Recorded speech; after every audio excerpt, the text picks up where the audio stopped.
Bon, on est le 26 aujourd'hui, hein, une grande journée. 26 Adar 2, c'est le nom de Dieu, vous le savez. Il y a une Gemara que tout le monde connaît, hein, c'est dans le traité Rosh Hashanah, page 10, 11. Et quand le monde a été créé, et selon une des avis, Rabbi Eliezer, Rabbi Yoshua, c'est le 25 Adar. Donc aujourd'hui, on est dans la deuxième journée de création du monde. Karosh Chodesh Nissan, c'est Mazal Tov, l'anniversaire de Adam Arishon. Et selon la deuxième avis, c'est Rosh Hashanah. Combien de temps on a besoin, ou Dieu il avait besoin pour mettre une vie en place? Alors c'est un cycle de 7 jours. Il y a 6 jours de création, mais le Shabbat aussi fait partie de repos pour redonner la force pour pouvoir vivre. Pour cela, chacun il sait que quand il y a une vie qui a été disparue, il y a toujours 7 jours qu'il faut que ça nous marque dans la vie. Et on arrête notre quotidien et on va marquer cette vie disparue que pendant 7 jours où il y a une création possible, on arrête tout. On a une paracha extraordinaire. Rarement on parle de ça, mais c'est le moment de rappeler. La paracha, elle s'appelle Tazria. Ce qui veut dire, en hébreu, c'est sommet, c'est tout ce qui va venir les enfants.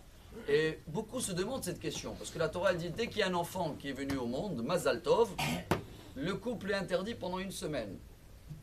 Et si c'est une fille, Vetamea Shevoaim Kenidata, le couple est interdit pendant 2 semaines. Aujourd'hui, on va apprendre quelque chose de formidable. Bien sûr que c'est des lois et c'est la base du judaïsme que chaque couple, il doit garder ces règles-là. Mais pourquoi? Dieu nous apprend dans cette paracha que même à potentiel de vie, excusez-moi avec mon français, j'essaye de m'exprimer, une vie qui n'a pas été développée, car quand il y a du sang qui coule, c'est une vie qui n'est pas développée. Même ça doit marquer le couple à tel niveau que pendant la semaine, qu'après ce potentiel de vie non développé, eh ben, ils ne peuvent pas amener en nouveau une nouvelle vie. Alors 7 jours, pas d'intimité entre le couple. Et quand il y a un garçon qui est né, alors automatiquement ce garçon-là, il a amené la vie, ils ont amené la vie le couple, mais aussi ils ont amené la mort après 120 ans. Et quand c'est une fille qui est née, ils ont amené aussi la vie, ils ont amené aussi après 120 ans la mort, mais cette fille-là, elle aussi, elle va pouvoir ramener la vie et la mort. Donc c'est doublé. Ce qui veut dire pour nous, chers amis, c'est tellement beau.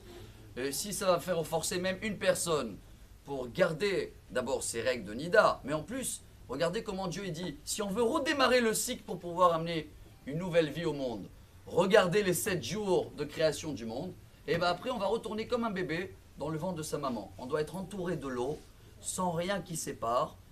Dans l'eau, ce qui s'appelle le mikvé, représente un moment de la mort, il n'y a pas la vie.